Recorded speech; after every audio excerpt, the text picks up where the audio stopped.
Longtemps, ces personnes sont restées avec cette malformation de la lèvre, des fentes labiales et palatines, plus connues sous l'appellation bec de lièvre.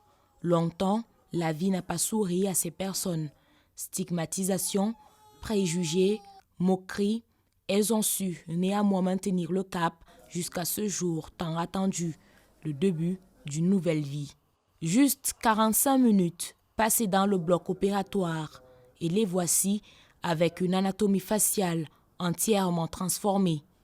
Un visage métamorphosé, une vie complètement changée, sans le regard dédaigneux des autres. Le sourire retrouvé, un sourire qui traduit l'espoir, une renaissance.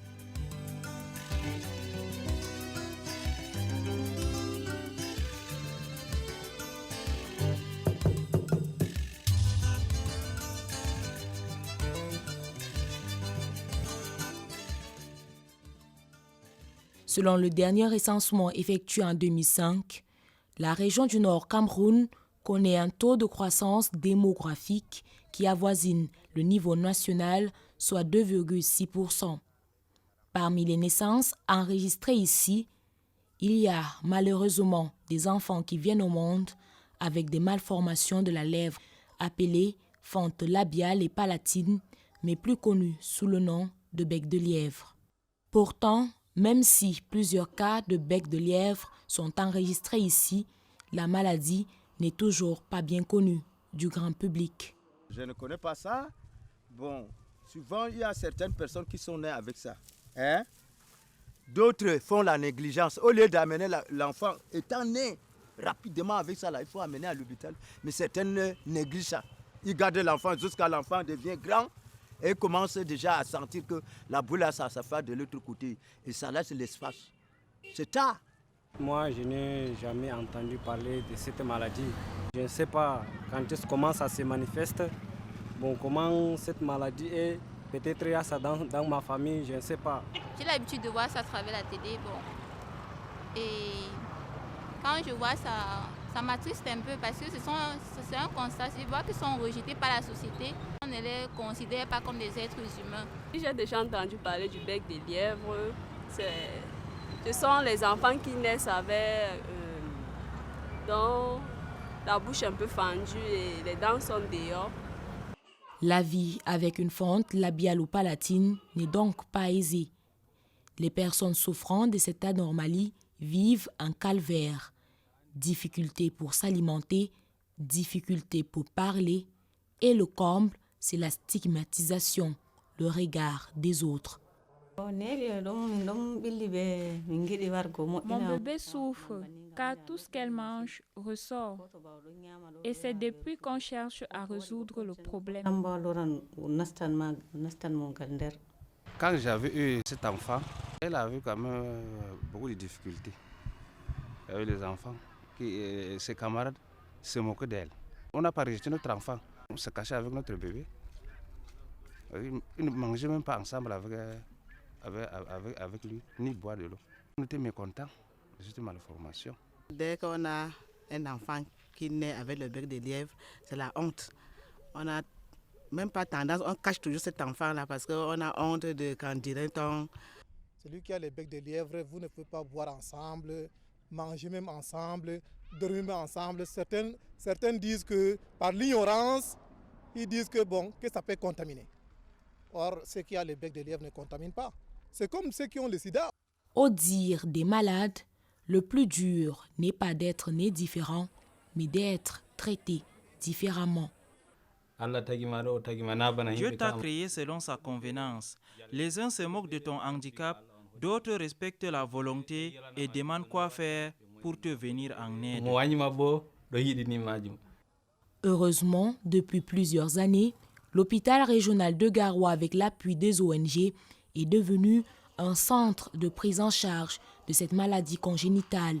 Ici, plusieurs campagnes gratuites de reconstruction faciale se déroulent régulièrement. Nous avons opéré des malades qui quittent de Touboro, qui est une région très éloignée ici. Nous avons aussi opéré des malades qui quittent des pays voisins, tels que la RCA tels que le Nigeria. Et les malades quittent aussi de l'extrême nord. Cette campagne qui permet de donner le sourire aux malades est salvatrice. Et nous faisons des campagnes depuis 6 ans environ. Et tout malade confondu, on peut être autour de 200 malades qui ont bénéficié de cette prise en charge gratuite de la chirurgie des becs de lièvre ici à l'hôpital régional de Garoua. L'apport des partenaires au développement dans ces campagnes de reconstruction faciale est à louer. Notre donateur, qui est Smartren International, a pour objectif d'éradiquer les becs de lièvre dans le monde. Smartren International nous a donc donné la possibilité de pouvoir opérer ces malades gratuitement, surtout avec le soutien du gouvernement camerounais à travers l'hôpital régional de Garoua qui met à notre disposition et le plateau technique et les hommes pour pouvoir mener à bien cette mission. Pour procéder à l'opération, le malade est mis sous anesthésie locale ou générale, qu'il soit adulte ou enfant. Lorsque je vais envoyer le produit anesthésique, ça va déprimer tous ses centres respirateurs, il ne va plus respirer. Donc, il faut que je sature ses poumons au maximum en oxygène. Parce que le temps que je vais faire mes manœuvres, il ne sera plus en train de respirer. Donc, dans mon appareil, là, je contrôle la saturation. Actuellement, elle est à 100%. Donc, ces poumons sont déjà bien saturés. C'est un geste qui peut se faire pendant 3 minutes. Je prends donc ma sonde. Ça, c'est ma sonde d'intubation. Je vais donc l'intuber. Alors là, c'est parti.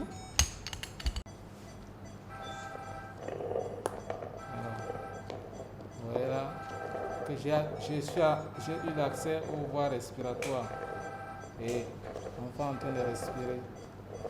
L'opération en elle-même consiste en une chirurgie esthétique qui permet de reconstituer la muqueuse, le muscle et enfin la peau. Puisqu'on a déjà fait l'asepsie, on a déjà nettoyé, maintenant on va faire ce qu'on appelle le marquage. Donc essayer de déterminer les points repères sur lesquels on va faire les incisions afin de pouvoir réparer. Ici, la technique qu'on doit utiliser, c'est la technique de Milate modifié qui va nous permettre de faire des incisions en faisant un sifflap qui va nous permettre de reconstituer le plancher de la fosse nasale, parce que ici nous voyons que l'alvéole est aussi touché. C'est un anesthésique local, mais ça fait aussi l'hémostase. Ça fait que quand on opère, que ça ne saigne pas beaucoup. Donc c'est le rôle des injections que nous sommes en train de faire. C'est une intervention très délicate. Surtout, ça se passe quand ça se passe sur des jeunes personnes où les structures sont fragiles. Il faut utiliser beaucoup de tact. Donc, il y a 3 niveaux de suture pour renforcer la nouvelle structure qui est en place et pour s'assurer qu'elle ne va pas céder. Et le type de fil même qu'on utilise est spécial. Les points qu'on fait sont des points assez spéciaux et c'est des points rapprochés. Toutes les dispositions sont prises pour que les choses se passent dans les conditions idoines. Comme dans toute opération, des risques existent. La prise en charge chirurgicale des becs de lièvre est extrêmement délicate. Délicate sur un double plan. Le premier plan, c'est sur le plan anesthésie. La plupart des malades sont opérés sous anesthésie générale. Et l'anesthésie générale a ses contraintes, ses indications, ses contre-indications et ses incidents. De 2, c'est la chirurgie. la chirurgie a beaucoup de contraintes parce que c'est une chirurgie esthétique.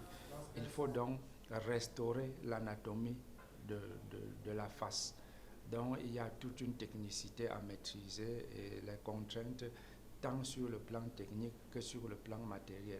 Chez les petits-enfants, il y a plusieurs risques lors de l'intubation et lors de l'extubation aussi. Donc on doit prendre beaucoup de précautions. On prépare les malades à la veille et on les soumet à un jeûne pour nous faciliter justement l'anesthésie. Mais une fois l'opération réussie,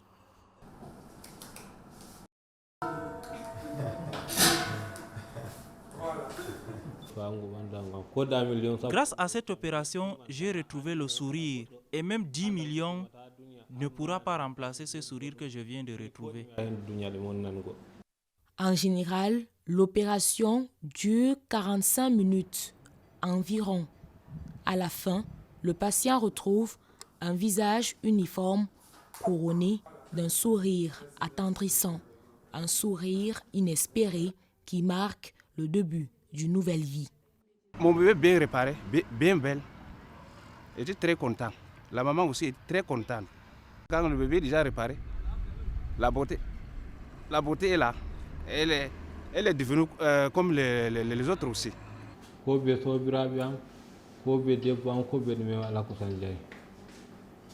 Avant, je me sentais réduit, différent des autres, mais actuellement, je me sens au même niveau que mon entourage.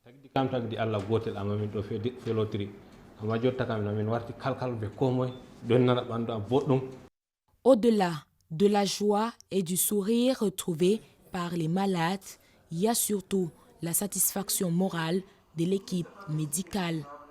La campagne dans ma carrière professionnelle, j'ai acquis un plus en termes de connaissances. Il y a la réanimation post-opératoire des enfants opérés de bec de lièvre. En plus, j'acquiers aussi une expérience en ce sens que quand on est en face d'un malade, on apprend plus que la théorie. Dans certaines tribus de la région, les naissances des bébés ayant un bec de lièvre seraient dues au non-respect des traditions et croyances. Nous, au village, on adore les idoles. Il y a certains lieux, quand les femmes sont enceintes, ne partent pas là-bas. Et quand la femme fait la tétitesse et part là-bas, ça peut aussi causer ça. La forêt, par exemple, là où les hommes vont se réunir pour faire des trucs traditionnels. Quand la femme part là-bas, elle peut ramasser. Parce que, par exemple, sur les termitières, là, les gens vont souvent jeter des trucs là-bas. Quand ils vont voir les marabouts, on les raconte des histoires. Bon, ils viennent ils font des trucs traditionnels. Quand la femme part là-bas très tôt le matin, elle peut rencontrer le mauvais esprit. Ça joue la grossesse. Il y a des personnes qui meurent et qui renaissent pour déranger la famille. Ils viennent comme ça. Donc la tradition trouve en ça, sont des sorciers, c'est des enfants qui ne sont pas normaux. Pourtant, les spécialistes de la santé sont unanimes sur la question. Le bec de lièvre est une malformation congénitale. Les fentes labiales ou labiopalatines ont plusieurs causes. La première cause, c'est un déficit alimentaire, surtout en acide folique. Et une autre cause a été incriminée, à savoir le mariage consanguin. Il y a aussi le mauvais suivi des femmes enceintes, parce que le bec de lièvre ou fente labiopalatine est une maladie congénitale. Ça veut dire qu'on naît avec cette maladie. Une femme qui est en période préconceptuelle ou pendant la conception est carencée en vitamine B9 est susceptible de donner naissance à un enfant qui a soit le bec de lièvre, soit la fente palatine, soit le spina bifida. Et tout cela fait partie du fait que son alimentation n'a pas été équilibrée. Équilibrée tout simplement parce qu'elle doit consommer au quotidien, c'est-à-dire tous les 24 heures, tous les groupes d'aliments qui apportent à son organisme tous les 6 nutriments dont il est question. Il y a le groupe des végétaux verts ou le groupe des fruits et des légumes qui font généralement problème parce que les gens ne savent pas toujours pourquoi il faut manger les fruits et les légumes. Et on a tendance à négliger ce côté-là. Vous n'avez qu'à voir, n'est-ce pas, les manifestations. Quand les gens vont à table, ils vont courir vers les œufs, vers les viandes, vers le poisson. Et le côté, s'il y a, n'est-ce pas, les fruits et les légumes, il n'y a que les connaisseurs qui vont aller de ce côté-là. C'est la même chose dans la vie courante. On mange beaucoup, mais on oublie toujours les fruits et les légumes. Et c'est dans les fruits et les légumes que se trouvent ces vitamines et les sels minéraux qui sont des protecteurs et les régulateurs de l'organisme, et notamment la vitamine B9 ou acide folique, dont la carence, je voulais dire, cause donc des problèmes tels que, n'est-ce pas, le bec de lièvre. D'où la nécessité pour la femme enceinte d'avoir un régime alimentaire équilibré, mais surtout d'effectuer les visites prénatales dès le début de la grossesse. Dès le diagnostic d'une grossesse, c'est-à-dire vraiment l'absence des règles, il faut confirmer la grossesse et aller rapidement dans un centre de santé. Ça permet en fait de prévenir même certaines malformations qui surgissent dès le premier trimestre. Alors quand les femmes vont en visite prénatale déjà à partir du 4e mois, si la malformation existe, elle sera déjà là. Alors que quand on vient très tôt, voilà, il y a des médicaments qu'on peut mettre en place pour prévenir les malformations. Une femme enceinte doit avoir au quotidien, c'est-à-dire les 24 heures, une alimentation rationnelle. Rationnelle qui veut dire tout simplement dire que son alimentation doit être saine, équilibrée, variée et adaptée à sa situation. C'est une femme qui avait ses besoins elle-même. Elle essayait de les résoudre à tout moment. Maintenant, elle a un enfant dans le sein. Elle a donc 2 problèmes. Le problème des besoins pour son organisme à elle et les besoins de l'organisme pour son enfant. La lutte contre le bec de lièvre mobilise toute l'attention des pouvoirs publics, des partenaires au développement, mais aussi des âmes de bonne volonté. À l'instar de Miss Nord 2016, Tatiana Bayamné, qui dans le cadre de ses œuvres sociales a décidé d'accorder une attention particulière aux enfants victimes de cette maladie congénitale. Et dans cette bataille acharnée pour redonner joie de vivre et sourire aux enfants malades des fentes labiales et palatines, le CODAS Caritas de l'archidiocèse de Garoua joue un rôle très important, notamment à travers le SIL, entendez Service intégral pour la lutte contre le handicap. Ces personnes sont des personnes pour la plupart vulnérables, en vivant dans des zones très reculées qui n'ont pas accès à ce type de soins. Donc, en mettant un accent particulier sur ces couches, en déployant un certain nombre d'activités, ces soins sont accessibles à ce type de personnes-là. Nous avons des agents sur le terrain qui font la sensibilisation et nous avons la chance d'avoir un spécialiste ici avec lequel nous avons un partenariat. Au-delà de la sensibilisation et de l'information, le CODAS Caritas sert de relais dans le recensement et l'acheminement des malades vers le centre de traitement et de prise en charge basé à l'hôpital régional de Garoua. Nous avons 23 agents de terrain qui travaillent dans différents secteurs et nous passons par eux pour sensibiliser suivant toutes les possibilités qu'ils ont à leur niveau là-bas dans les villages, en passant par les chefferies, en passant par les églises et même au niveau urbain ici, nous passons par les médias. Ainsi, grâce à l'appui de ces structures religieuses, plusieurs visages d'enfants s'illuminent de sourire. Cette jeune fille symbolise cette métamorphose. Née avec une fente labio-palatine totale, elle s'est faite opérer il y a 2 ans. Aujourd'hui, les résultats parlent d'eux-mêmes. Après l'opération, là, quand je regarde, c'est bien reçu comme ça. Là. Je suis très contente, même à faire quelque chose. Quand mes amis qui m'insultent, quand on était petits, on m'a vu comme ça. C'était toi, vraiment. On t'a fait où comme ça? Oh? Non, je n'arrive même pas encore à répondre. Je me sens plus différente des autres parce que Quand je regarde comme ça ma face, ça a bien réussi. Mais elle n'a pas encore oublié les difficiles moments de son enfance. Quand j'étais petite, je me suis retrouvée que ma bouche n'est pas comme les autres. Quand je regarde les autres et je regarde ma part, c'est différent avec les autres. Bon, quand je vu comme ça, je suis vraiment triste. Et je pensais beaucoup pourquoi Dieu m'a fait comme ça, différent par rapport aux autres. Aujourd'hui, la jeune fille est très heureuse et se reconstruit progressivement une nouvelle vie. J'ai entendu qu'il y a le centre de formation ici à Pitois, c'est le CER. Je prends alors l'argent de mon commerce que je faisais. Donc je suis venue alors à l'école ici. Je fais 3 ans de formation. Je suis encore allée au village pour cultiver le champ. Et quand le moment de l'école arrivait comme ça, j'ai vendu le champ là comme ça. Je suis venue faire les demandes ici. Bon, j'ai réussi. Voilà maintenant ici à l'école. L'école aussi ça marche bien. À Badjouma Radié, dans l'arrondissement de Pitois, Aïssatou, la vingtaine bien sonnée, a longtemps, elle aussi, vécu avec le bec de lièvre.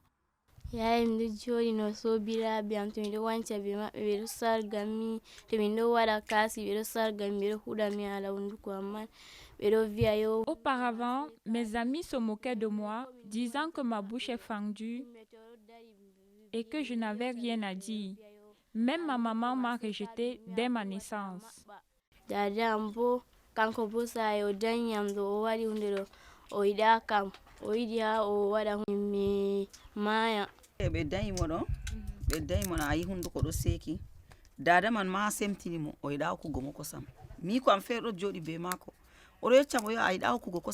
mère refusait d'allaiter l'enfant.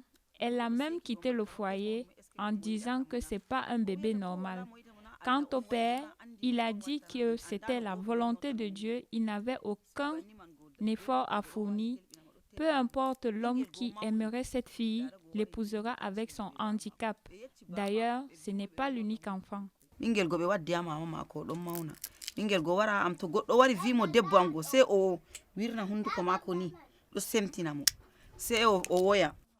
Toute sa tendre enfance, Aïssatou a vécu recluse sur elle-même, fuyant le regard des autres. Quand je mangeais, ça ressortait. Et quand je parlais, mon langage n'était pas clair, mais je me battais avec. Mais après l'opération, qui s'est déroulée avec succès, la vie de la jeune dame a complètement changé.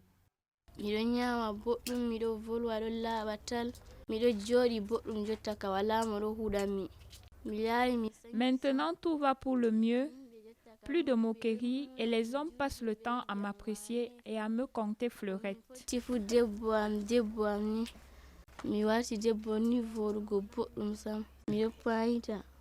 Aujourd'hui, le sourire retrouvé, Amétissa et Aïssatou ne rêvent que d'une chose, consacrer leur vie à Dieu. J'aimerais devenir une sœur pour aider les autres aussi, comme les gens m'aident dans tous mes problèmes. Mon souhait, c'est d'être maîtresse des Saintes Écritures dans le but de sensibiliser en retour. En attendant de réaliser leur rêve, Aïssatou et Amétissa veulent aider les malades à suivre le même chemin, se faire opérer. Il faut être fier de votre enfant parce que c'est Dieu qui vous a donné comme ça. Vous ne pouvez pas jeter parce qu'il a le problème. Il n'est pas comme les autres. Comme vous me voyez comme ça, je suis bien. Il faut chercher que votre enfant là aussi doit être comme moi. Je rencontre beaucoup qui ont le même problème. Je les approche et leur raconte mon histoire. Le bec de lièvre n'est pas une fatalité, c'est une malformation qui peut être prise en charge et soignée gratuitement pour redonner aux malades le sourire de l'espoir des lendemains qui chantent.